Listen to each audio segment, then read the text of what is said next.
আসসালামু আলাইকুম। আমি মান্নাত লাইফস্টাইল থেকে আপনাদের জন্য নিয়ে আসছি একটি সহজ রেসিপি। এখানে ছাগলের কিছু কলিজা, গুর্দা, ফ্যাসকা, তারপর সামান্য একটু মগজ। ছাগলের প্রত্যেকটা জিনিস একটু অল্প হয়, সামান্য পরিমাণ। তো এটাকে যদি আমি আলাদাভাবে করতে যাই তখন সমস্যাটা হয়, সবার পরিবারের সবার জন্য হয় না। এই জন্য আমি সব কিছু মিক্সড করে একসাথে তৈরি করব। এখানে আমার এটার জন্য মেইনলি ব্যবহার করছি একটা লেবু টুকরা।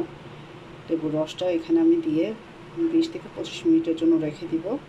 কারণ হচ্ছে অনেকে আছে যে কলিজা গুঁড়ার যে স্মেলটা, অনেকেই আছে যে খেতে পারে না, অস্বস্তি ফিল করে, যে কারণে এই লেবুর রসটা হচ্ছে সেই গন্ধটা দূর করার জন্য বেশ কার্যকর।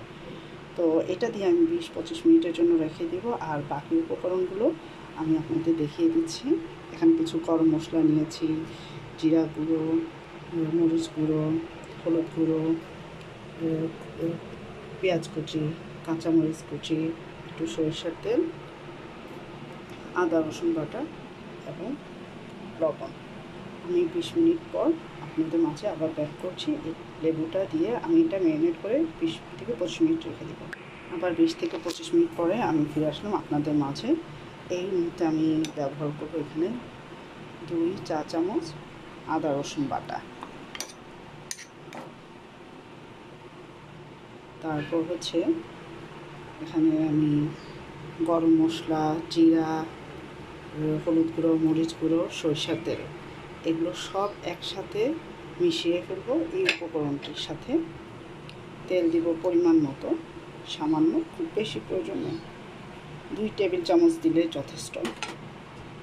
এরপর শুধুমাত্র কাঁচামরিচ আর পেঁয়াজটা বাদে আমি বাকি উপকরণগুলো এখানে মিক্সড করে এটাকে সুন্দর করে মিশিয়ে চুলায় বসিয়ে দিব কষানোর জন্য। সব দিয়ে নিয়েছি, আর এখন শুধু দিয়ে নিব স্বাদ মতো লবণ। এখানে আমি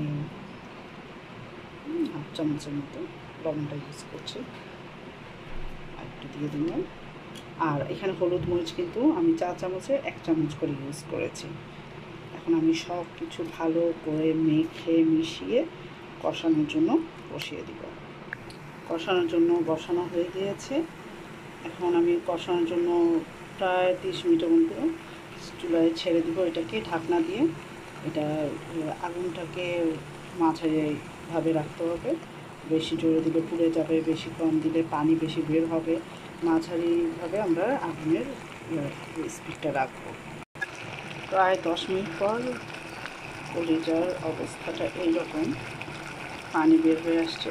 আমি এই অবস্থায় ঢাকনাটা উঠিয়ে দিব, পানিটা শুকানোর জন্য অপেক্ষা করব। এই পর্যায়ে দেখুন আমার ঝোলগুলো একদম টেনে গিয়েছে, মাখা মাখা হয়ে গেছে। এখন আমি চুলাটা বন্ধ করে দিব।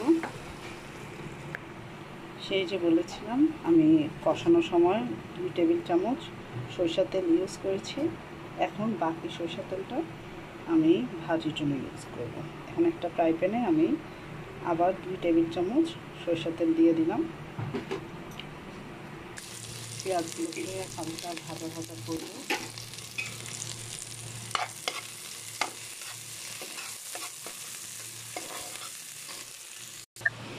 এখন পেঁয়াজটা হালকা ভাজা হয়ে আসছে, এই পর্যায়ে আমি কাঁচামরিচটা দিয়ে দেবো।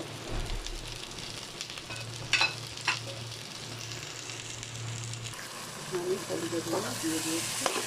এখন ভালো করে দিয়ে ভাজি করে নেব।